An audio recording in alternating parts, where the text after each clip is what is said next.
بسم اللہ الرحمن الرحیم۔ السلام علیکم ورحمۃ اللہ وبرکاتہ۔ ناظرین، آپ سب دوستوں کو ہمارے چینل میں خوش آمدید۔ آپ سب دوستوں سے گزارش ہے کہ جنہوں نے ابھی تک ہمارے چینل کو سبسکرائب نہیں کیا وہ ہمارے چینل کو سبسکرائب کر لیں، بیل آئیکن کا بٹن دبا دیں اور ہماری ہر آنے والی ویڈیو کو لائک کیا کریں۔ آج میں آپ سب دوستوں کے لیے ایک بہت ہی زبردست ویڈیو لے کر حاضر ہوا ہوں۔ ناظرین، جہاں تک ہو سکے اپنے آپ کو قرآن اور سنت کے مطابق ڈھالنے کی کوشش کریں، کیونکہ یہی وہ واحد راستہ ہے جو ہم سب مسلمانوں بلکہ پوری انسانیت کے لیے نجات کا راستہ ہے۔ اسی حوالے سے میں آپ کو آقا کریم صلی اللہ علیہ وآلہ وسلم کی احادیث مبارکہ سناؤں گا۔ حضرت ابو ہریرہ رضی اللہ عنہ سے مروی ہے کہ حضور نبی اکرم صلی اللہ علیہ وآلہ وسلم نے ارشاد فرمایا، جس نے میری اطاعت کی اس نے اللہ تعالیٰ کی اطاعت کی، اور جس نے میری نافرمانی کی اس نے اللہ تعالیٰ کی نافرمانی کی۔ یہ حدیث متفق علیہ ہے۔ ایک اور روایت میں آتا ہے کہ حضور نبی اکرم صلی اللہ علیہ وآلہ وسلم نے ارشاد فرمایا، میں تم میں دو چیزیں چھوڑ کر جا رہا ہوں، جب تک انہیں تھامے رکھو گے ہرگز گمراہ نہ ہوگے۔ فرمایا، ایک کتاب اللہ یعنی اللہ کی کتاب قرآن پاک ہے، اور دوسری میری سنت ہے۔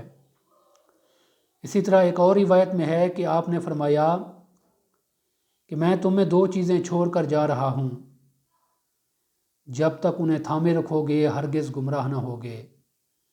ایک کتاب اللہ یعنی اللہ کی کتاب قرآن مجید ہے، اور دوسری میری اہل بیت ہے۔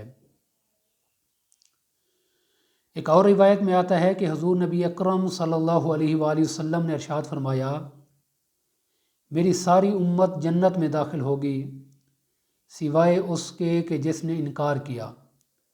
صحابہ کرام رضی اللہ تعالی علیہم اجمعین نے عرض کیا، یا رسول اللہ صلی اللہ علیہ وآلہ وسلم کس نے انکار کیا؟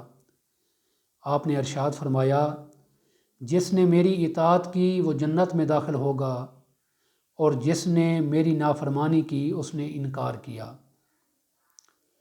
اسی طرح ایک اور روایت میں ہے کہ آپ صلی اللہ علیہ وآلہ وسلم نے ارشاد فرمایا، جس شخص نے اس وقت جب کہ میری امت میں فتنہ و فساد برپا ہو میری سنت پر عمل کیا، اس کے لیے شہیدوں کے برابر ثواب ہے۔